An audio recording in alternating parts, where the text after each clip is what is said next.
Testing, testing, Blah. testing. King Your cake, mic's king on. cake, king cake. Stop. Can you pan out for me? Can you pan out? And is there any way to narrow? Just make them get a thin Like frame me, but then Squeeze compress you? me, Oh, squeeze yeah. me. I know they're squeezing I'm sure. like software and stuff like that. Squeezing software.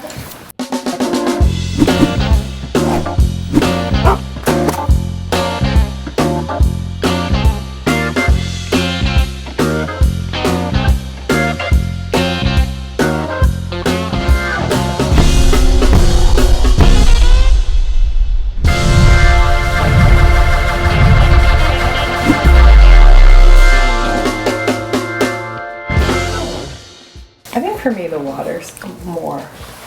I think I've always been sensitive to chewing sounds in general. We just had such a long discussion about that. Did you? Me, Britt, Shelby, all the OCD neurotic clan. Mm-hmm. About. But how can you have worry? How can you? Are you chewing freak you out? It used to a little bit. I've gotten better with it. It's hard with other people, way more than myself. Yeah. Britt has a hard time, if she's doing it, or if, especially Cameron. She hears it. Yeah, if she tunes in. It's like anything, if you focus on it. Yeah. Shelby's got a major issue with it. I do when I'm cutting because I hear it loud and clear. Yeah, but the water's worse for me. I could actually deal with the chewing, but that stuff, I'm like, oh no. He doesn't like it either. But I'm lucky because I don't have a mic. Yeah, and to be honest, tough fuck.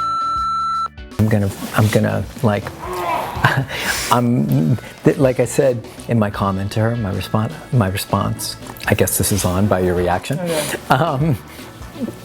My response was that as much as we do this, she's in baby land. I'm listening. As much as we do this to share information and help other people, we also do this as a time for us to hang out, get together, have some fun. And I'll be damned if anybody is going to tell me that I can't have a good time shooting a video that's built around helping other people. Did you see and those if you dudes, can't put up with a little bit of little munchy, we're probably not the trainers for you. Probably go to another free 90-minute YouTube channel on dog training. I suggested that there might be some more polite trainers that you could find. Yeah. And actually, I realize we're sounding very snarky right now.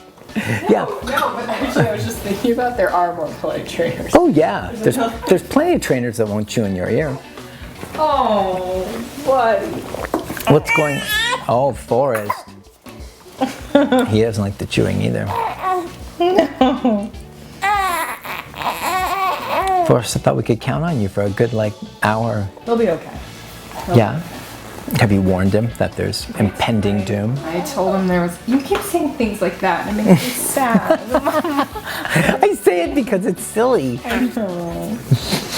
Everything is sensitive. You know what's so interesting? I say impending doom. She's like, no, please, don't kill him. I'm like, no, kill him. Oh my God, don't ever say any of those words. You know what's funny? One of my favorite movies ever is Ransom, but I can't watch it now. I cannot watch it now. Yeah. I watch the Mel Gibson clip, which I do every once in a while because I just love that clip. I know you do. You're so taken with it. And I always show it to you. I showed it to you, right? Of course, many times. It's so good. He's like, give me back my son. And he's walking around. He's like, you useless piece of shit. Dark where you're calling from? Got the shades drawn? Kind of like a cellar, right? Like a cave? Well, you better get used to that. You better get used to crawling in the dark for the rest of your days because I am going to get the best group of manhunters in this country and I'm going to dedicate my life to tracking you down. Hey, get your head out of your ass. You think you can threaten me, huh? Who do you think you're dealing with? Give me the money! Fuck you and your 2 million. Don't you understand English, you useless piece of shit? No money, none! Let me tell you something. You think you're suffering right now? Huh? You got no idea what suffering is. If I don't get the cash, in 1 hour, this kid is dead! I don't get my son back. I mean real soon. You better kill yourself. Because when I catch up with you, I'm gonna take my goddamn time. By the time we're finished, you're gonna wish you weren't born! I'll have your head on a pike. You understand me? You! I'll kill him right now! I want to talk! You kill him! You kill yourself, you motherfucker! Give me back my son! So good. Oh my God, I'm getting goosebumps right now. We just ate a bunch of king cake for anybody who wants to know if my cheeks are expanding and I'm sweating. I was doing that FaceTime today and I was looking at my face. Great brownie. You're just trying to annoy people. No, I'm just being nasty. Okay. Okay, so, it really is a tasty one. Yeah. Anybody who doesn't know what king cake is, sorry, I was just being snarky, but Shelby, who's from New Orleans, Britt, who's from New Orleans, Henri, who's not from New Orleans, But loves a good pastry. but loves a good, like, more than loves a good pastry, and then us who have spent plenty of time in New Orleans. King cakes are something that start to surface around carnival time, and they are freaking amazing. I'm sure there's some of you right now that have been to New Orleans around that time or have lived there, and you're all like, king cake! So Shelby had her mom send us out two king cakes, a cream cheese one, and just a regular, one? a standard one. Unfortunately, they got a little disheveled and compressed, but we kind of like rolled them out and saved them, and then popped them in the microwave, and sweet Jesus, they're so good. Changed your life. Yeah, and yours too. Oh my But gosh, like the yeah. sugar content is so high, you real can hear high. like how quick I'm talking. Yeah. I'm like, And you have the coffee. yeah. So you ready to roll through the show? Come on, I let's. really want to know what this quiz thing is you're talking about. Okay, so this is an idea. I was on the elliptical. All my best ideas come on the elliptical. In case anybody wants to know like the secret to how to make that happen, get on the elliptical. Watch great videos of great people doing great stuff, Yeah. and ideas will come to you over and over and over again. And they may be very different, a big departure from what they're actually sharing with you.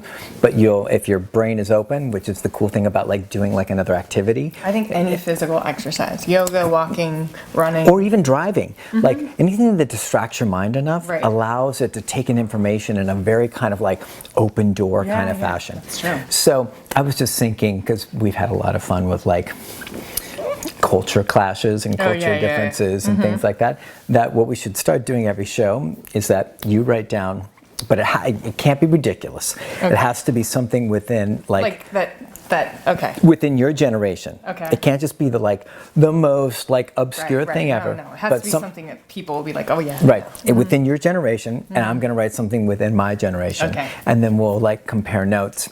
The thing is, I'm kind of old school for my generation. I know, so you're a little challenging. Yeah. So, but it'll be fun. I mean, Okay. I've bamboozled you quite a few times already. Oh, you've bamboozled me a lot. I'm Yeah. just saying, like, for my I might have to, like, my generation might go up and down because I have, like, Michael as an influence, my younger brother. Right. And then I also, like, a lot of my friends were older. So I've got generation. Yeah, and you grew up as like a child actress around a bunch of adults, and we'll probably so talk there's about a all lot. sorts of different Yeah, stuff. Yeah. So what I'm going to do is this, What is that? right? I don't think You that's guys- in focus. No? You have to hold it back where you are. Okay. I'm actually going to let you see it because it doesn't have the answer, Oh, okay. right? Nope. Cousin Oliver. So the question is, I'm going to give you a little help. Everybody right now is chuckling away. Really? Oh yeah, there's a lot of chuckles going on. Cousin Oliver, any idea where he's from? You want to know first, like, the first thing that popped up? Yeah. And I know it's not right. Is the Addams family. Because there's a cousin on there. There's a Cousin It. Yeah, that's a very different cousin. Yeah. Okay. And it's not from Oliver Twist. No, Okay. no, Cousin Oliver. That like. No handle on that. Nothing. Okay, that's interesting. So you guys, I'm not going to answer, Laura, what it is. okay. You guys can put it in the comments and have a little fun for those of you who might be old enough to know about it. And then next time we get together. Okay, I have one. Oh, do you? Mm-hmm. Oh, I'll do you give want to write it down? No, 'Cause- I'll give a line from something and you can tell me if you know what it is. Oh shit. Okay. Sorry, Forrest. Okay. I just crack under pressure. Has to be from your period. Don't know, give me like 50 cents, like third record or something like that. No, I'm thinking about it. Okay, here's a scene. I don't know the exact lines, but I just know there's a scene. Okay. So one of the characters is like, his hands are like blue, freezing outside. They're like freezing. His hands are like blue, and he's like, and they've been on this long road trip. His hands are like freezing off. And he's like, oh, my hands are freezing. And then his friend is like, oh, would you like some gloves? I have 2 pairs on. He's like, I got 2 pairs. Or something like that. He pulls off 1 pair, gives it to him. After they've been on this long road trip, and clearly the guy's hands are like... There's only one thing that could be. What? It's just because I know you. What? It's got to be Dumb or Dumber. Oh, shoot. It's like...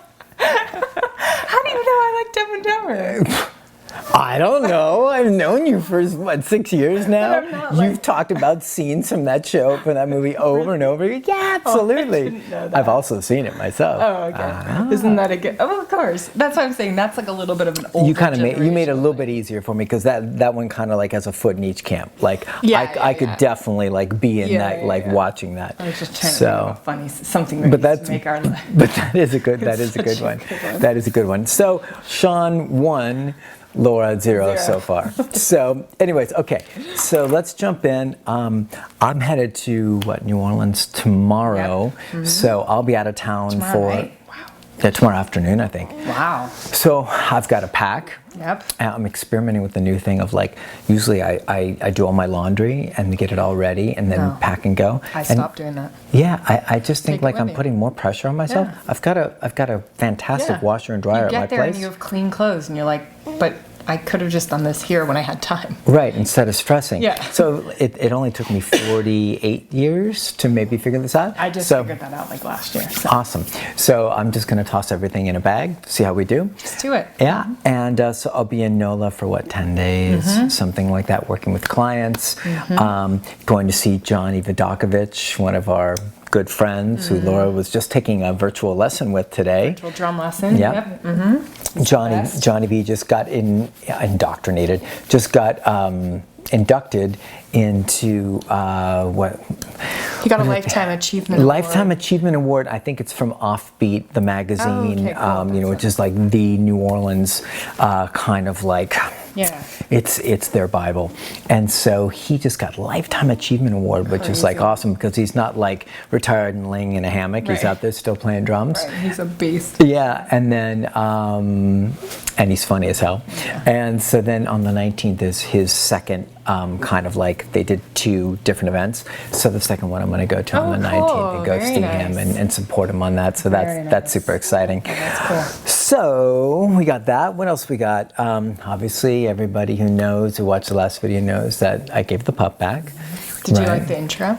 I did. It was very mysterious and to be honest, I so appreciated both your guys' effort. Really? Yeah, I mean, everyone made us feel so stupid online. Ashley and I were both like so excited about the idea. And then when you posted it, people were like, mean. Oh, you guys are horrible friends. Oh, this and that. That's what I was trying to explain. Like, it wasn't totally unfounded. I wouldn't do that to my parents. You know what I mean? Like, I wouldn't be like, Dad, a new mouth up. No, I wouldn't just give it to someone, but to someone who has like. No, I get that. Discuss stuff and like, or that you like.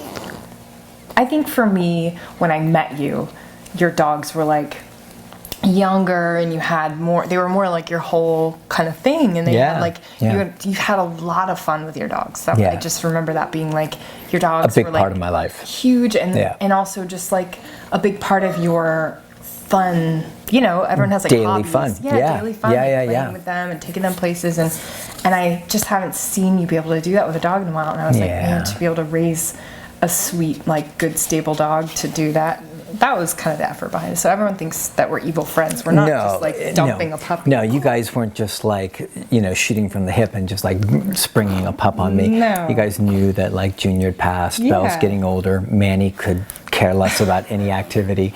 So like, so there's definitely that part. And there was a real enticing kind of like, it was not an easy decision. No, she's a beautiful, sweet, awesome girl. and she's got amazing bloodlines, and she, I'm sure, could like make me look like 1,000 times better dog trainer than I actually am. You can have a lot of fun. Yeah, I could have a lot of fun with her, but I was mainly concerned about my schedule and about, honestly, you know, it may sound like I'm just like trying to be like the good guy, but making sure she got to live the life that she deserves is super important. It's like, it'd be so easy for me to like try and get her to like fold into my life, but she's not going to be happy with that. I'm so like quiet, like 6 hours in the morning, like dog's gonna be like bursting into flames trying to deal with that stuff, and I don't want that pressure, because then I know I'll resent the dog, and the dog will resent me, and then we'll end up in counseling, and it'll be a terrible thing. Those things. So anyways, she went back, but she's up with Uncle Ashley, and I think they're working on, he probably is going to keep her. Watch. You just watch. That's my guess. You just watch. Is it your guess? Yeah. That's awesome. She's so cute. Yeah. I mean, like. She's a drivey little girl. Yeah. Yeah, so much for the relaxed, like, I think they might have like switched collars on you guys. Anyways, so that's that. Complaints about my eating. I'm glad to see you're eating right now, and me, I'm being a very responsible, professional in this presentation. But the truth is, tough toodles, guys. I hate to say it. We love you all, and we respect and appreciate all of you guys being here. But man, this hang is also about us having a good time, and we don't get to do this like very often. We don't even see each other. No, Laura's busy at home working. I'm busy here working or out of town, and like to hang out, like order Indian food or have snacks, like it's a little slumber party, mini slumber party that lasts for like an hour and a half. And to be honest, like if it hits anybody as being unprofessional, I get it, but you just have to turn it off and find something that suits you better. Like to be like really like in my best space about it. Like I can easily get snarky with it because the way it was presented was not very nice and it was very judgmental. But that being the case, maybe she's got a real like sticking point with. If you're forcing someone to watch something. It's different. Did we force her? No.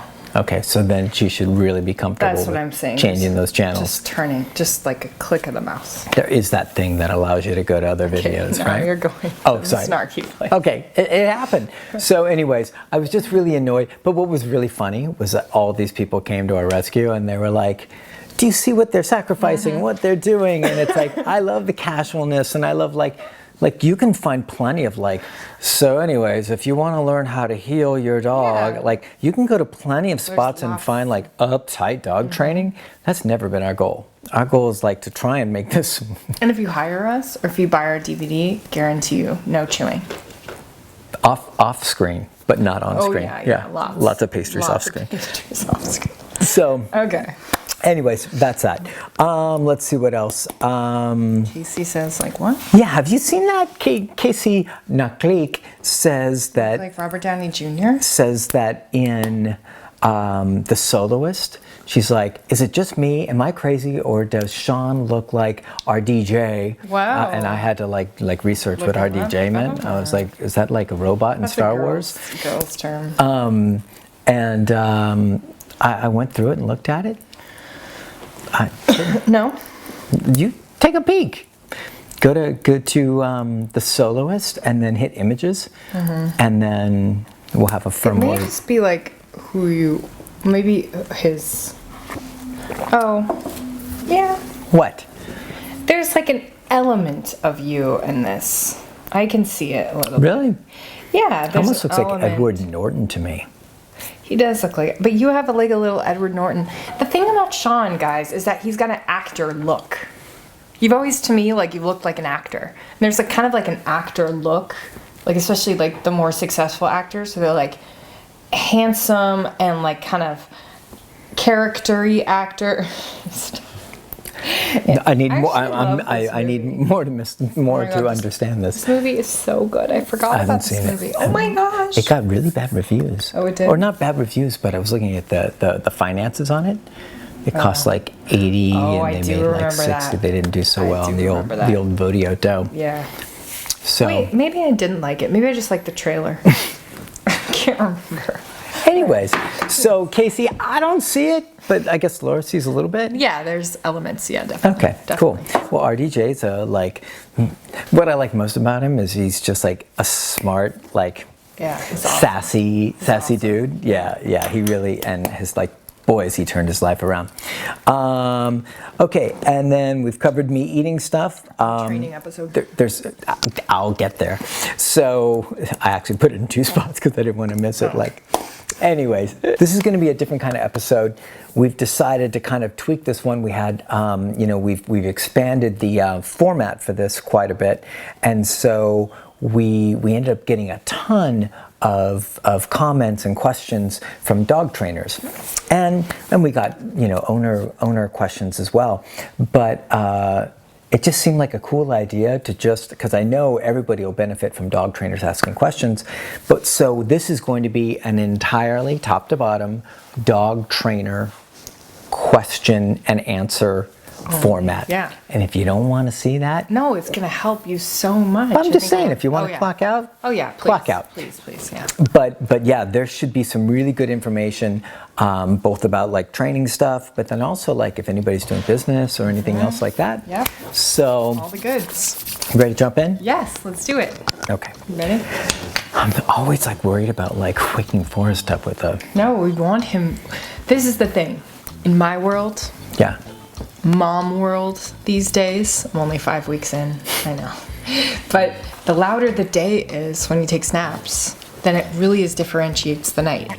That's what I've seen. It won't create negative associations with me. You won't hate Uncle Sean. No, there's lots. Like I take him to the gym pretty much to work like all day so Simon can see him. Mm-hmm. And it's loud music in the other room. There's people in there coming in and out all the time. So it's like, it's supposed to be like that. But then at night, he sleeps way better. Okay. Because there's a differentiation. Like, oh, this is nighttime where we sleep. These are naps that are loud. Right. And if he wakes up, I just feed him. So Okay, great. So I'm okay. do your thing. I'm sensitive. Don't be. I look over and he's like, I did, it's going to be okay. No, but What?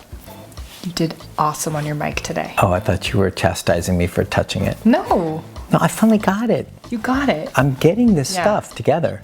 119 episodes. Right? I never said I was a quick learner. Oh, and before we like go any further, so it's going to be episode 119. So can I prep? How can we set up the prep? Just do 2 ones. 2 ones. You won't change it up on me at the Nope, last second and nope. be like, you should have been 9. No, you've got it. Okay, Just do 2 ones. Okay, here we go. Forrest, hold on to your hats He's ready. or your little reindeer hat. Hey everybody, it's Sean from The Good Dog. And no, I lost my mojo.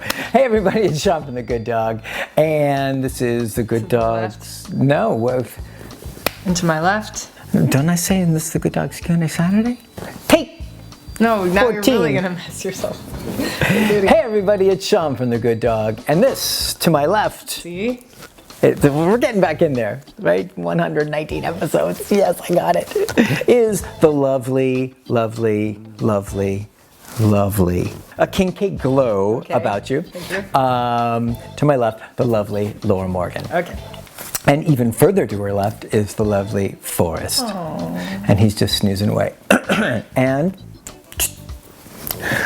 all the stuff you can't see, which is panting Chow over here.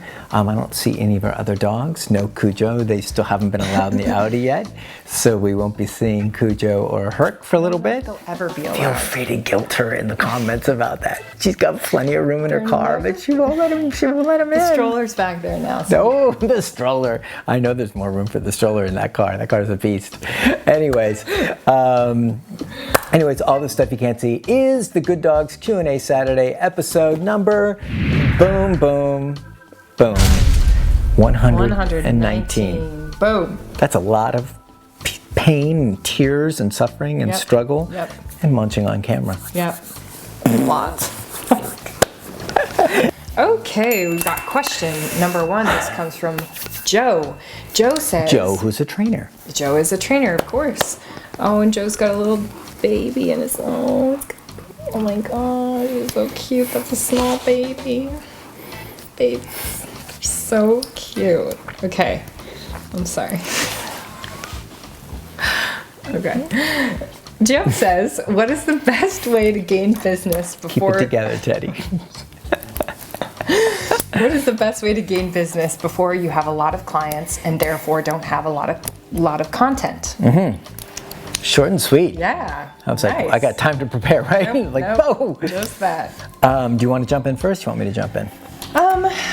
Well, I can jump in. Yeah. The little alarm. So, Joe, this is a great question. This is a question we get at T3 all the time. All the time. We're telling people at T3, definitely you want to do videos, you want to do this, you want to do that, you want to get lots of dogs and show what you can do, show your results, but even more than that, show your process to make your clients feel better about you, all that stuff. And then a lot of people are so excited, and then they're like, but wait, I don't have any dogs or I don't have any business to do that with. So how do I make that happen? So something that we're really big fans of is just getting hands on dogs. So that means your friends and family that have dogs. And by the way, in a later question, we're going to be talking about clients and client follow through. Yeah, so stay tuned. Yeah, at this point, you can't really be worried about that because you're just going to kind of take whoever. Of course, you want to keep it within reason. You want to make sure it's not people that you hate or are going to be totally difficult for you. Definitely have boundaries as how much time you're going to spend with the dog. Don't take in dogs to live with you for months.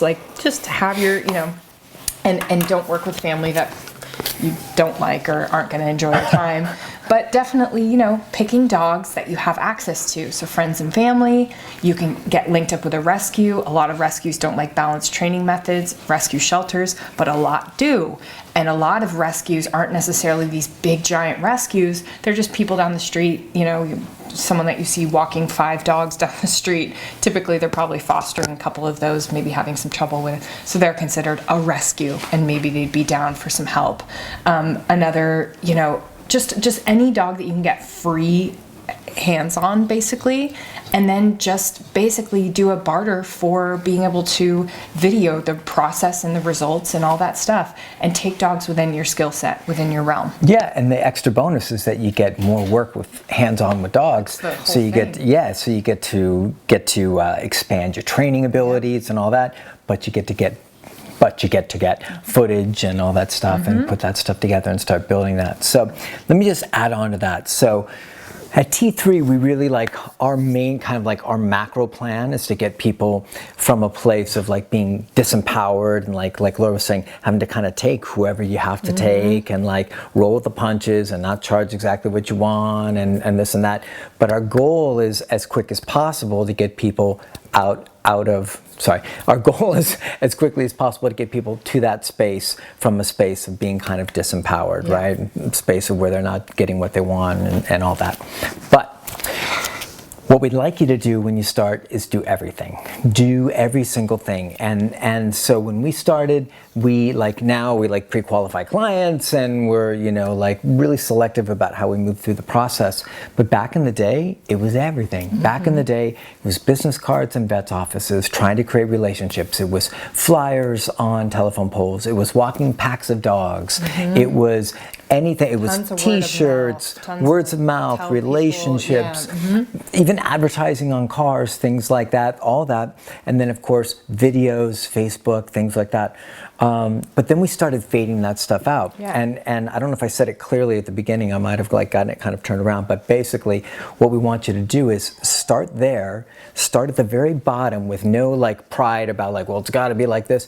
Just nitty gritty, just bang it out, go after every single thing you can get in order to build a clientele, build more experience, get more videos, but always have the mindset that I'm shooting for here, right? So you start here, hopefully that's on camera, you start here and you just start slowly incrementally moving here. And what's up here is pre-qualified clients that know about your pricing, clients that know about your tools, clients that have seen tons of your videos, clients that are huge fans, clients that send you a contact form or call you up and are like, I can't wait to start, I've seen your work and I love everything that's going on.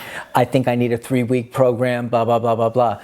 That's kind of the promised land. So we'd really like you to shoot for start at the bottom, but be shooting for, the top of this place where there's less stress, better fits with clients, things are going to be more comfortable, you're going to enjoy your work more, you're going to have more committed clients, less casual clients, they're going to do better work, which we'll get into another little bit of somebody else's question in here.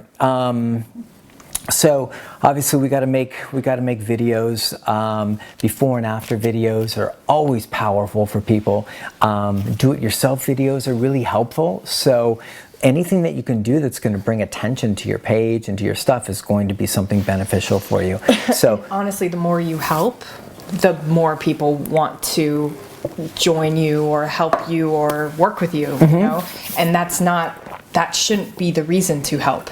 You should want to help and do-it-yourself videos because it actually helps people. We've talked about this a lot before, but our best emails come from people that we've never met or have never paid us that are like, hey, just wanted to let you know your do-it-yourself videos, changed my life with my dog. And that's just the best thing ever. So it's really like you get so much bang for your buck with doing those do-it-yourself videos and helping people out and giving out a lot of information, because not only do people get helped, but they also go, hey, I have a friend who lives in wherever you live, and they need a trainer, their friends need a trainer, and all of a sudden you start, your word starts spreading. So yeah, absolutely. So, and then what I always share with people as far as like foundational stuff, even as you're kind of like building and getting going, you need to have, then my apologies to the woman who doesn't like my bodily functions.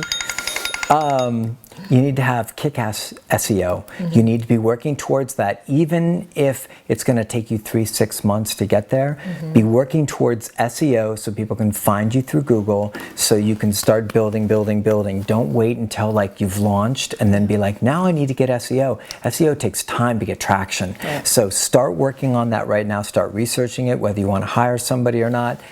Jump into that and make sure that's a real priority for you, as far as like, because you can have the best website in the world and no one's going to find it if your SEO sucks, which then leads me to the next piece of this, which is you need to have a great website. If you've got people finding you through SEO and they get to your website and your website looks crappy, you're going to lose a lot of people. Even if you could get them on the phone and be awesome, most people aren't going to call you if the website feels cheesy or incomplete or amateur or something like that, or just incongruent with your message, right? Like if you're talking about family pets and you're doing a bunch of bite work and things like that, that can be a real like mismatch for people.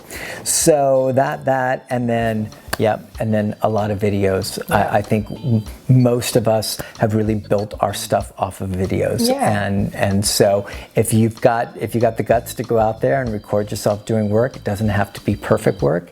People love to see like cleaning up problems, fixing issues. Doesn't have to be like, oh, the dog is like. I mean, every time I post a dog that's like not doing great, people are like, I love seeing that part where you fixed it. So get lots of videos out there, and that would be my and Laura's suggestion, I think, for that. Have fun. It's a fun time. Yeah. It's a time where you could either be like, I'll just kind of do it half-assed, or just be like, I'm going to jump in. So I would hope that you would do the latter. It's the grand adventure. Yeah. Thanks. It's like that concept of like start gritty and dirty at the bottom, but be shooting, you know, for the bigger stuff. Was it Ed McMahon that like keep reaching for the stars or something like that? Is that what he said? Uh-oh. Forrest. Stop crying. Pinky. I love you, Mommy. Yeah. Uh-oh, that looks like a positively fussy moment over there. No, it's like when you wake up and you're like, oh. So that's okay. He'll be right back to it. All right. Question number 2 comes from Dusty. Dusty says, I have a meaning to ask. As a trainer, I train full-time with classes, privates, board and trains. How do you not take the personal responsibility for clients that just won't, I refuse to say can't, follow through with their dogs? I have had several clients of late that the information, that took the information, put in the work with our sessions, then they go home and literally do the opposite, come back and complain about their progress or lack of change in their dog. I feel like I'm giving them the information in a clear and concise manner, to the point, but but fair and try to show them things in a manner that they can understand and process, some of them look right at me and start the lesson with, we know we shouldn't have, but it's gotten to the point where I took a few weeks off recently because it's so frustrating. I take their mishaps as personal failures. How do you march along? Well, first of all, just on a psychological level, anytime that we're taking other people's failures or lack of commitment or lack of follow through or doing their own work as our responsibility, we got ourselves set up for trouble. Yeah. So I'd hold on to that, because you can't make anybody, this is like psychology 101, you can't make anybody do anything they don't want to do. Yeah. You can coach and you can be the most inspirational chick or dude in the land, and if the people are like, I'd rather sit and watch House of Cards or play video games or play with the kids and not work with the dog, that's what they're going to do. Yeah. So your job is, bad dogs. Your job is to be the best coach you can be, give the best information, give the best support, and then you know what? Remove yourself from it. Allow people to take responsibility for their own lives and their own actions without, I think this is a real personal development kind of issue where you really need to kind of examine why other people not doing their work is causing you to reflect negatively on you as being, and I know it happens with a lot of trainers, but it's a really important distinction. Like for me now, when, and I'm sure it's the same for you, when we do our very best work, and that's kind of like the, that's kind of the magic point in this. If you feel like you've done your very best work and your very best coaching and you're not getting the right responses from people, you have to be able to remove yourself from it and be okay with it. And so if we do our best work and then we get a call from somebody and then we find out they're not doing their best work, I'm not going to be like, oh my God, I failed them because I didn't say the right magic word that caused them to change their life. That's not on me. Right. However, when you first started, you definitely had more of that. As far as the feeling of responsibility? Right. Oh yeah, that's what I was saying earlier on, that like a lot of trainers get into that. Yeah, definitely. And I think like it's insecurity based. It's so is like, I didn't do a good enough job, or did I, or didn't I? And you start to get defensive. It's self-doubt. It's self-doubt, And it makes so much sense because what you're doing is actually a really complicated process that you're teaching. So, not complicated, but it's an overhaul. It can be an overhaul for people that are like, I just wanted a dog to like walk down the street and be my kid's best friend. And, you know, so I think, you know, something that we've really been able to grow into and really get down to a science, but it still isn't foolproof, is really making sure that before clients walk in the door, that they're clients that are willing to do the work. Because if they're not, they could still pay, you know, they still pay and could be like you pay the bills, and even if they walk out and do nothing, you're like, okay, well, I still had a client. But it's no fun. Like people it feels here, like shit. Yeah, you don't. Just like you're feeling right now. Right, taking a couple weeks off. How many dog trainers do we talk to that are burnt out, depressed, upset, thinking about leaving the gig because of that exact same thing, which is that I'm doing my best, but the results aren't coming back from my clients. That isn't necessarily about you not doing your best. That's maybe you not doing your best in a different capacity as far as selection of clients and what relationships you choose to allow into your life. Even business relationships are relationships that need to be evaluated before they're just like the gates are open and just let them in, because you know what's going to happen is exactly what's happening now. You do all this work, you're 1,000% invested. I can see it's always this, I can see the possibility in this dog. This dog can be great. He can be a great member of the family. Oh, it's all set, it's all perfect. And then it all goes to hell. And that's not because you did anything wrong. It's because your clients are, well, if I'm going to be really straight, you did something wrong in letting them into your business initially. So you didn't do anything wrong in the training capacity, but in your pre-qualifying or filtering who you're going to work with, because a lot of people get caught up with trying to like make money and make a living, which I get, but that'll lead you down a pretty quick, burnt out, depressed, Totally. I hate dog training kind of like mode. I love the dogs. I hate the people. If Right. the owners, Right. Owners suck. The dogs are the best. Like this. That's where it comes from. Yeah. That's where all that comes all that from. stuff comes from. But it makes sense. I think a couple things to check out. Definitely check out Dusty. I don't know anything about how you train or like what you send home with them or anything, but make sure also that you're making it simple enough for owners to do it. I don't know if sometimes that could be part of it too. Where trainers are just making too complicated. Yeah, that it's like, I always tell owners on the phone, you don't have to become a dog trainer to work with us. And that's like, that really hits home because a lot of them have been almost like told that they need to do that. I don't think you're doing that at all, but just watch that stuff. Like if owners tell you like my reality is, and I'll also talk to owners about this too, like at the go homes or something, like what is your reality situation? Like what does it look like at your house? Like what can you do? What can't you do?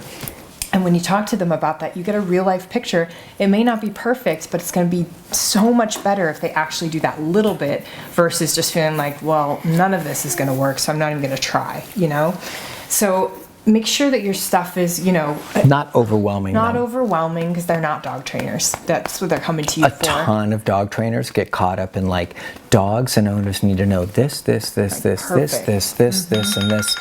And the owners, all they want is, can I walk my dog? Yeah. And does my dog recall and not bite Aunt Martha? Yeah, and not eat stuff off the counter. It's like just basics. And it'd be perfect if their dogs were perfect. Again, I'm not saying you're doing that, but But it's something to check in with. Something to check in with. Yeah. Definitely. And then just on the other side is, if you have consistent business and you do have like savings where if your business slowed down a little bit and you didn't have to take everyone, you were able to say like, okay, like, this is what, I definitely want to talk to people on the phone. I always mention it on the phone. We have a ton of pre-qualifying stuff just, in our whole thing. But on the phone, I will say like, are you guys ready to make some changes and do some stuff?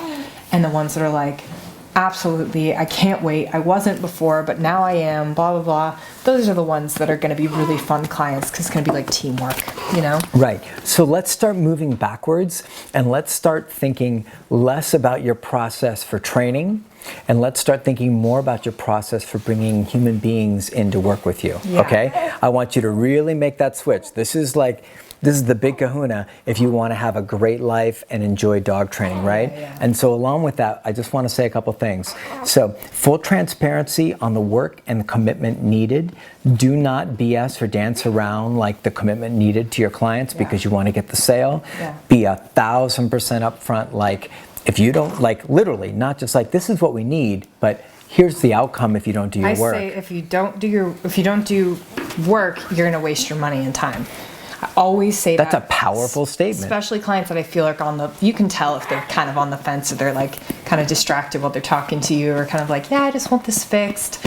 I talk to them about like, if you don't think that you can make the kind of commitment, and I'm not talking about becoming a dog trainer, but some sort of commitment. Whatever the commitment that's necessary You're going to waste your money. Don't do it. I don't want you doing that. Really beyond their team. And beyond their team, but that also takes a lot of balls. Yeah. It takes the balls to say we're willing to walk away from the transaction. Right. And a lot of trainers aren't. They want to pull every owner in, and I think that's where so many people stumble. Totally. Pull the owner, pull them in, get the sale. business. Everybody's like, get the sale. I can convert. Like, we don't want to convert everybody. So which leads me to the next thing before I wrap up, which is full transparency on your website. I want full transparency on your prices, on your tools, what's involved, what your program looks like. That way people can become highly educated about what you do and make very informed decisions about who you are, how you work, what tools you utilize, and then decide, wow, that sounds like a bad fit, that sounds like a good fit, that sounds like too much work, that sounds like right on the money. And then show videos of you doing, you want to get commitment, show great videos of you doing great work, and people will be like, wow, I want that same thing. And then what do? You say, this is how these people in the video got that progress. They did this, this, and this. So, and then the last thing is just be willing to say no to bad fits, which we've already covered a couple times, but it's like, that's kind of the gutsy place that you have to be in. Like Laura said, if you're absolutely struggling to make ends meet, that's a very hard place to be. But if you can sock some money away, or if you've got a day job, then you absolutely can be super selective and just pick the cream of the crop. And I bet, here's one last thing for you. I bet you if you made a decision, a really hardcore decision, that the next 5 people you took on board were only going to be the highest, most incredibly committed, most resolute, involved people, and that everybody else that came through that didn't fit that mold, you said, sorry, I'm booked. If you took those 5 people, I would love to see what your attitude would be in a month or 2 about dog training, because what you'd see is dogs doing really well, owners doing really well, and how would that make you feel? Not to mention the word of mouth from cool people. Cool people hang out with cool people. So your word of mouth is cool people that do their work. They have friends that do the same. It's just how it works. Yeah. So you get better clients all around. I know it feels like a sacrifice, but trust me, it starts to it may feel like a sacrifice for a couple months, but then all of a sudden the ball starts rolling. You're super happy, so you do your very best work. And then you start getting very much better clients because your very best work is out there representing you. And it's only good. It's only good. Yeah, and in a lot of ways, this folds into what we said with Joe, which is like you need to get to the point where you can take your best clients. And if you have to start at the bottom and work your way up, then do so. But be shooting for that spot. That spot is where you're going to find a hell of a lot more happiness. All right, let us know. Good luck. Okay, question number 3 comes from Jennifer. Jennifer says, hi everyone, I've been watching you guys and Jeff a lot, and you've shown me the importance of using more video to really show everyone what I do. Hashtag show me, don't tell me. 2017. All right. Up in this mother. I'm a full-time dog trainer focusing on training with clients in their homes. Could you give me tips for making high-quality videos? What equipment and editing tools do you guys like? I currently use my Galaxy S7 to shoot and trim videos. Thanks for all that you do. Okay, Jennifer. Sounds like one for you. I will take this one. So high quality videos. So Sean and I were talking about this a little bit before, and we were talking about, I'll tell you guys what equipment I use, but and this isn't to build me up or something, but my main job kind of here is to more do Q&A Saturday, more videos and stuff for our group and things like that. It's kind of something that I did long before dog training and everything that I really enjoy. So it's, I'll give you that list of equipment, but it's kind of like the thing of imagine if someone gave me a bunch of workout equipment, that wouldn't make me in great shape. You know what I mean? You might look good. Yeah, you might look good, you might be able to make a really nice looking gym, but it doesn't make you an athlete. Does that make sense? So, what is Stephen King's most popular question he gets when he does interviews? What pencil do you use or something? He's like, that doesn't matter. He's like, don't ask me about that. It doesn't matter. Yeah, and it does matter. It definitely does matter, just in terms of equipment. But getting, my camera, if you get a camera plus a lens, you could spend $10,000 with lighting equipment and everything. But if you don't know how to use it, and you're not going to focus on teaching yourself how to use it to a high level, you really might as well use your Galaxy. Galaxy's great. iPhone's great. I freaking love iPhone because it has great quality stuff. You can catch it on the fly. You don't have to worry about too much upload, download. You can just plug it into your computer and start editing right away. So I use a Canon 5D. I use a ring light here. I use Final Cut Pro X to edit. I use fancy microphones, a Sennheiser lavalier. I kind of have Her pants on the back say fancy. Fancy, yeah, super fancy. No, but that's so recent. That's in the past year or so that I got this stuff. And before that, we used iPhone only, and before that, we used a flip phone, a flip cam, which is quality's very, very low. It was carved out of rock. Yeah, we actually have it in the living room there, Yeah. like sitting like It's a relic. Yeah, it literally is like, that's what we built the Good Dog on. Yeah. Was $150 or something? $150 flip cam that Yeah. doesn't even exist anymore. It was like, it's basically like a little camera phone. Anyway, so Still works too. yeah, so I would Don't make us suggest, pull it back out. I would suggest honestly, you continue using your Galaxy. And here's the thing, I would probably, I don't know what computer you're on. If you're on a PC, you can use Movie Maker. I don't even know if they make it anymore, but there's like a PC version. If Yeah. you Google, iMovie equivalent on a PC, there you'll get options for software. Yeah. And to be honest, editing software, I wish there was an easier way to talk about it, but you just have to hunker down and start editing and editing and editing and using YouTube videos to teach you tips and tricks. Do you think that's the hardest part of the game? Oh, yeah, of course. Yeah. The learning part. Editing is like, you can go really simple, but if you want to go more high quality with it, you have to spend some time. I was telling Sean, like, the amount of time I put in to try to learn how to make a book for Coyote and the Pig I did, and for this recent book that we're doing, it's so much time just watching videos and Yeah. reading tutorials, and I ordered like a dummies book for this stuff. It's just like, it's the not fun stuff, but if you have a project to learn on, it's more fun. So do a project and just jump in. Everything you want to learn. You could also try and barter with somebody too. Yeah. If you know somebody didn't who wanna- edits, Yeah. you could see if there's something you might have to offer for somebody who edits, or maybe shoot some stuff for them, and they, whatever. Yeah, if you didn't want to do it yourself. But if you want to do it, then it's just going to require you taking time. There's no shortcut. There's no like, oh, have someone teach me. YouTube's a much better teacher because you can go at your Yeah, own there's no pace. Final Cut in a weekend. Yes, no, you just want to make it, you want to spend some time with that. So I would use your Galaxy. If you're on a Mac, you can use iMovie that comes with your Mac. It's iMovie, awesome. yeah, I mean, you can do tons of stuff with iMovie. Way, like, Yeah. I would suggest iMovie probably over anything if you have access to a Mac. And then the big things, like just little tips for me, here's what I would suggest.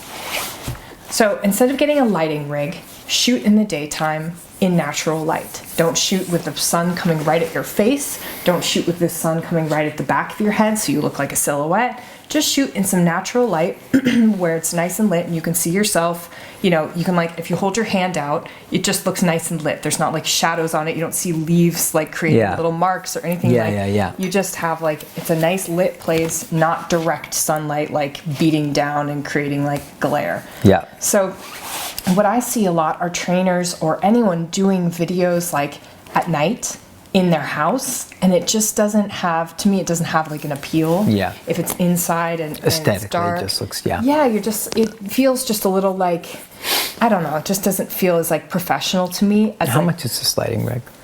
This is like $300. $300? Yeah. Like, honestly, this lighting rig changes the quality of this whole presentation, Totally. like, enormously. I just want to go, like, if you're doing stuff outside with a client dog, you don't need a ring light. You need natural light, and you need a tripod, and you need your Galaxy, and you need close-ups. Yeah. Like, the other thing is, a lot of people do stuff where it's just far away for a long time.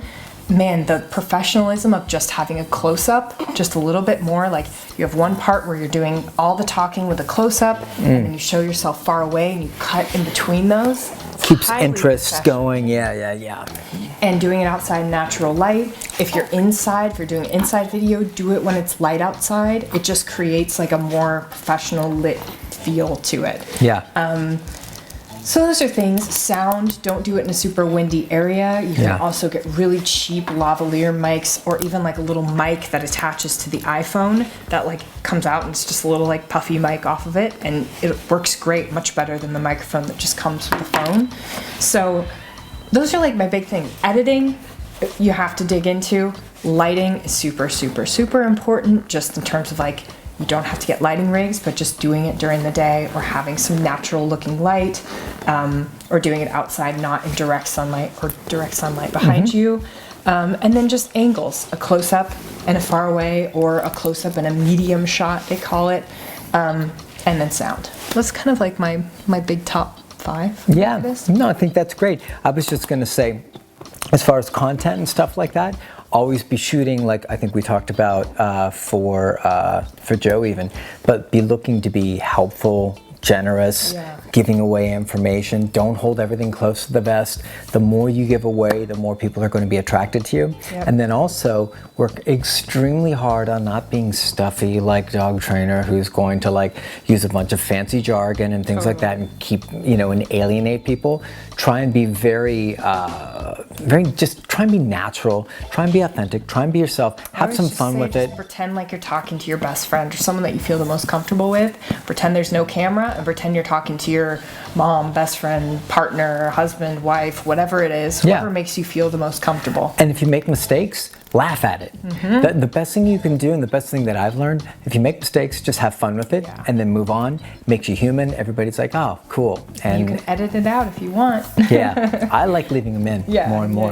So anyways, all right. Cool. Hopefully that's helpful. We got to move on because we've only got till 5. Yes. All right. Let us know how that goes. See ya. Okay. Question number 4 comes from Jessica. Jessica Paz. Jessica asks, what is the best way to get started? Is that her legal name? Probably not. Can't be. Just checking. That would be awesome if it was. So her mom or dad's like, look, you only have one choice to become. Your only profession has to be in the dog world. Love it. Okay. Best way to get started getting your business legitimate with the state, like DBA, taxes, etc. It all scares the crap out of me. I did an LLC through LegalZoom and shut it down because I got overwhelmed with all this tax board and state paperwork. She says, managing a business and major anxiety is no bueno. There has to be someone I can hire to do this crap for me, right? And Jennifer Courtner says, a lawyer, which is true. You can hire a lawyer to do that stuff for you. But do you want to jump in? No, go ahead. I want you to do a little bit. Okay. So Jessica, I think I totally get it with the LLC paperwork. Oh my gosh. If we didn't have someone helping us out with that, I would be so overwhelmed, just like you are. Those little postcards come in the mail and they're like, you need to file this and this, and you're like, there's all these whatever they send you in the mail, like you need to fill this out for your state and for the federal. So I totally feel you on that. We have a CPA and an accountant. Our CPA does all our books and everything like that. Our accountant takes care of the stuff, like if those little notices come in the mail. Our bookkeeper, which is kind of different than an accountant. I'm sorry. We have a CPA and a bookkeeper. I'm sorry. I said a CPA and an accountant. Same thing. Yes, CPA and bookkeeper. So our bookkeeper takes care of our books throughout the months. Crazy that. And then our CPA, if those little notices come in the mail, then we just take a picture of them or scan them over to him and have him take care of it, or have him tell us what to do to take care of it. Or if something comes up, he lets us know. So that's really nice. I don't know what I would do without that. I don't know what I would do without that help. I'm sure I'd figure it out, but I totally hear you. So you can get a CPA. You can do it through LegalZoom. Again, if you want to do another LLC, if you want to do that, protect yourself totally with that. Basics, like it's $800 a month versus if you just get a DBA, it's not going to cost you like that. I don't think it costs you any money per month. I can't remember the pricing. I keep saying month. Per year, $800 a year. A DBA I don't think costs you that, but it's not same protection as not at all. Yeah. So. Or incorporating. Yeah. So many options.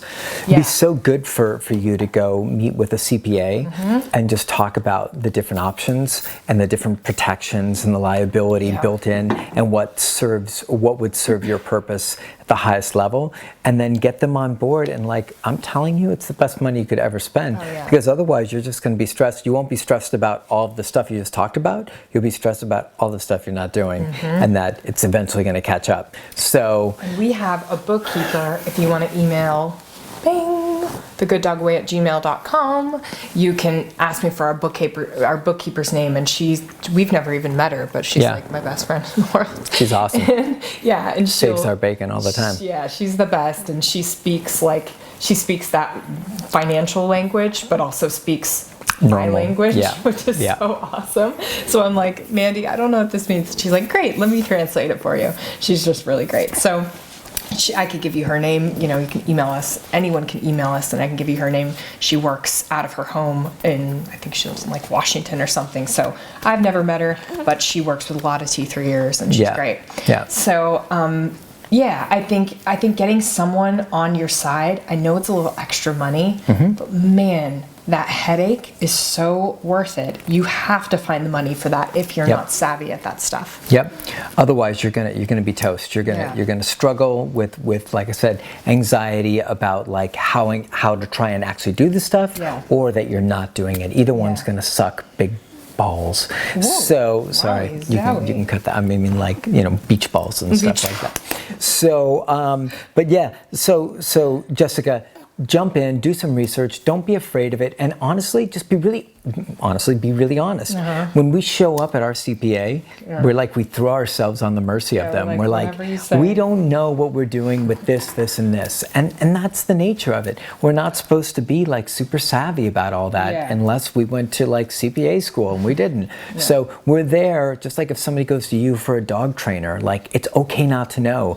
Tell them what you need, tell them what you don't know, and if they're good folks, they're going to help move you down the path. And you can price different people, make sure you find a good fit, but like get some help so you can move forward, because otherwise you're going to stay at a very like kind of stagnant, kind of low level, and it's going to suck, and then eventually it'll come back to bite you. Yeah, and I think Jim Rohn has a really great quote where he talks about when you're doing business and you're getting to know, you know, doing stuff for yourself. He said, you know, learn a little law.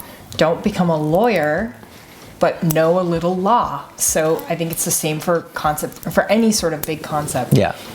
You don't have to become a CPA, but know what you're spending, know why you're spending money for an LLC, what you're putting out when they give you something to fill out or whatever. Figure out what it is. It doesn't mean you have to literally, you know, become an accountant, but just know a little bit of the stuff. Don't be so clueless that you're just like, oh, whatever anyone says, because then you're not gonna be tuned into your business the way you want to be. So that's just one other thing. Just make sure that you're not just like being totally clueless, that you have some idea. I'm gonna close it out with this.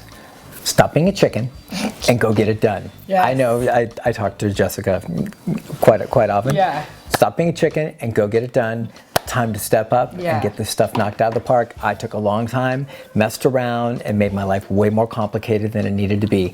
So start rocking, get it knocked out now rather than later on down the line before it like really like trips you up. Cool. Okay. That's an awesome way to close it. All right. Thanks. See ya. Okay, so question number 5. We're getting there.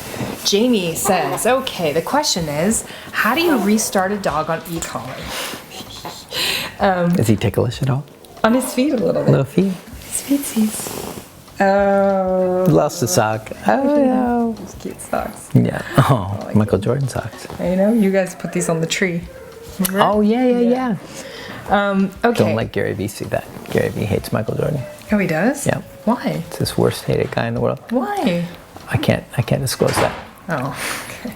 There you go. The question is, how do you restart a dog on e-collar? I have clients who put their hyperactive cattle dog on the e-collar and only used it for punishment without giving the dog guidance as to what the dog should be doing instead of the unwanted behavior. They would also use it inconsistently, put him on him only when his behavior got out of control. Now when the dog gets even a low-level e-collar stim, he panics, yells, runs in circles, becomes submissive, all that stuff. That sucks. Yeah. It's the most bizarre thing I've ever seen. It's almost painful to watch. He has no idea why he's getting a correction or what to do for that matter. It's like the stuff that gives e-collars a terrible name. Yep. I know he's a dog that would really benefit from an e-collar because he's hyperactive and busy and pushy and inconsiderate, but how do I restart him? Any help would be greatly appreciated. P.S. Big fan. All right. Aww. Okay, Jamie, a boy, girl? Jamie, I think it's a girl. Jamie's a girl? Yeah. Okay. Hi, Jamie, who's a girl. Okay, Jamie. So we get this a lot because a lot of dogs come in, you know, I mean, I wouldn't say a lot, but we definitely get dogs that come in that have like not been done perfectly on e-collar or have had like some portion or it's been wonky or whatever. And then some dogs that have absolutely had the same exact thing where it's just been used as a punisher and never, the dog has never been, she's not going to like that. The dog has never been taught what the stimulation means, how to control it, what to do with it. So what does it do? It causes tremendous anxiety, stress, and like freak out and panic, right? So the whole gig with e-collar, and I know you get this, but I'm gonna like really dive into this. The whole gig with e-collar is that it's non-directional stimulation, right? Dog feels the sensation, should be low and mild to where it's not freaking the dog out, and then use a leash or a long line to give directional information to what to do with that sensation, right? So the dog feels this, and then you guide the dog gently and make sure that this pressure from the e-collar is firm enough that the dog cares about it, is motivated to say like, that's mildly uncomfortable, I want to turn it off. Then you guide them with the leash how to turn it off. You do tons of reps with that. Gee, I'm really trying to like talk about important stuff. You do tons and tons of reps of that, especially in small contexts, which I'll kind of dive into in a second. And then it ends up giving the dog clarity about this thing that has in the past freaked him out and caused him to think like lightning bolts from the sky, right? Something that I can't Coming control, out of nowhere. right? Like if you can imagine if you like went out and like, you know, whatever percentage You said of a your word. day and like where you just would be like walking down the sidewalk and all of a sudden like bam, bolt of lightning. You'd be like walking around like this the whole time. You'd be like, is it coming? Is it coming? Especially when you have the actual collar that goes on that creates the bolt. Like, 'Cause you know it's every there. Every time I wear this one jacket, something happens. You're like, I don't want to wear that Put jacket. that jacket away. Yeah. So anyways, hi bud. So unfortunately, this dog hasn't been taught what it means, so this dog is in kind of a paranoid state, which is why you're seeing all these submissive, unfortunate behaviors. So if you want to recondition the dog to the e-collar, what I would do, and like I said, we do it all the time, is I would do it in a very simple, small, easy to sort out context where it's like, for one, very few distractions, so the dog is very calm, very relaxed, and you can use very low levels, which is super important for a dog like this. And then I would probably do it inside. I'd have a placemat out, like one of the raised place beds, and then I would just make sure I'm at the very lowest level that the dog senses, and I would just start doing e-collar place, which is basically walk the dog up on a 4-foot or 6-foot leash, keep the leash nice and short, pause before the mat, place, and even if the dog gets a little wonky, don't freak out, don't correct, don't roll up, don't do it, just hold on to the dog, guide him onto the place, button goes off, mark it, good. Let's go, whatever your release word is, free break, whatever you want to do, rep after rep after rep, but small context. Don't do big recalls, don't do long line stuff, don't do anything where there's a lot of time between like the sensation and then turning it off, or a long time of like sensation and I'm not sure what to do with it. We want this to be like literally hand holding, like here's how you do it. I know you've had a hard time, let me make this as easy as it can be for you. So if that dog showed up right now and you were like, I need to get this dog into a better gear, like I'd go, okay, cool, let's get his level. Okay, 3, he senses 3 on a mini educator, perfect. Give me a 4-foot leash, give me a prong collar because I want to be able to give him very gentle direction with the prong. I'd walk him up to the placemat, pause him, make sure that he's focused and not just like freaking out. Press the button, simultaneously say place, guide him with my body and the leash gently on it. If he flips, stay cool as a cucumber. Make sure if he dances all around it, whatever, just hang. He's just panicking from previous stuff. Get him on it, button goes off. What you're starting to do is you're starting to create clarity. The clarity is when you hear this word, you go on here, that turns this off, which starts to empower the dog to feel in control of the sensation that's going on. And so his world starts to make sense rather than his world being something that's paranoia inducing, freak out thing, because there's really no rhyme or reason in his mind, right? The owners know. The owner's like, I don't like that and I don't like that. The dog doesn't know. So that's what I would do over and over again. And I would literally, if the dog flipped out and freaked, I'd just stay calm and cool. And I would do rep after rep after rep, because all I want to do is create clarity for that dog. You feel this and hear this word, I'm going to help you out and guide you on. Button goes away and the dog, Level. and the dog starts to go, oh, this is really different. There's a method to this madness. Especially smarty pants, like what's Yeah, Australian cattle dog, I think. So that's how I would do it. And once that started to look comfortable, then I would probably start doing like short recalls off of the mat. Like, and I'm talking short. Like, don't you go across the room on this dog. This dog needs so much help and hand holding, like not babying, but hand holding so he can feel more comfortable. Do a 2 or 3 foot recall. Call him back in. Awesome. Good. Release him.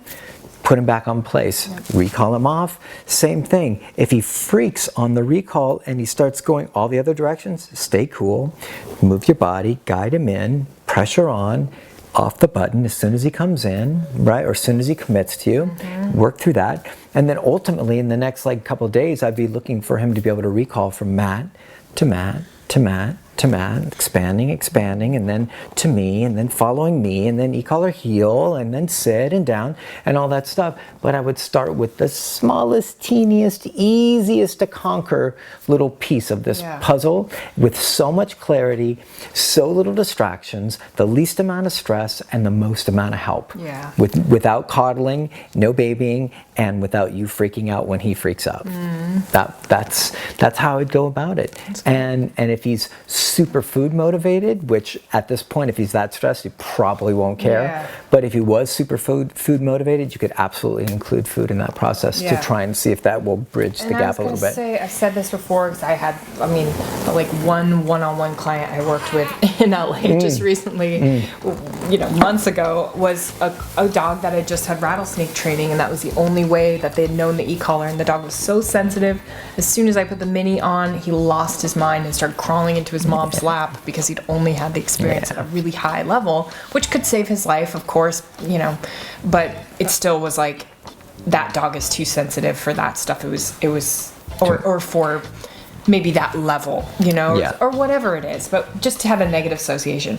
So we spent a good amount of time, and I had the owner do it at home, is just counter conditioning with food with the collar. So get the collar out. As soon as the dog would see the collar, it'd start to flip, and I'd give it food, and it was actually food motivated, so that was cool. So every time I just do it in steps, bring out the collar, food. So the dog was like, oh, okay, food equals collar. Okay, I think I can deal with this. Then I would just hold the collar up to the dog's neck, and the dog wasn't a bite risk, so I was not worried about that. Hold it up to the dog's neck, give it food for just letting me get closer, and go through steps. Then you just loop it around and give food for that, loop it around, not even cinch it, and go, it takes some time, but I think spending some time with that to kind of counter condition the dog is really cool. So you may need some extra time with the dog since you're training it. Yeah. So hopefully between those two approaches, if he's food motivated and will do that to start, and then doing yours, if you could. I love it. If he'll take the food, I love that, because then you can start off with even less stress. Right. My suspicion is that he's probably so worried that he probably won't take it, but it's worth a shot. So that's it. I hope that helps. I hope it makes sense. I'm sad that the dog had kind of a hard time as far as the way it's been put to him. We're out here trying to educate owners and trainers how to do this better. So hopefully we get less and less and less of this stuff. The more we all spread information. So with that, we're going to get out of here because I've got a phone consult right now. Great to see you. Work. I'll be in New Orleans. Yeah, we're going to have to do something fancy next week. Who knows? Maybe I'll do it from Sucre. Hey, I'll be mad at you. And for all of you guys, remember, I want to know who Cousin Oliver is. I want to know. I'm not that who he is. What show is he on? Oh, okay. You'll tell me when we turn off the camera. No, you got to wait until it comes out. Okay. But it won't be that exciting because I don't care about the show. Maybe you do. Maybe it means more than that to you. All right, I'll tell you. All right, guys. Take care. See you later.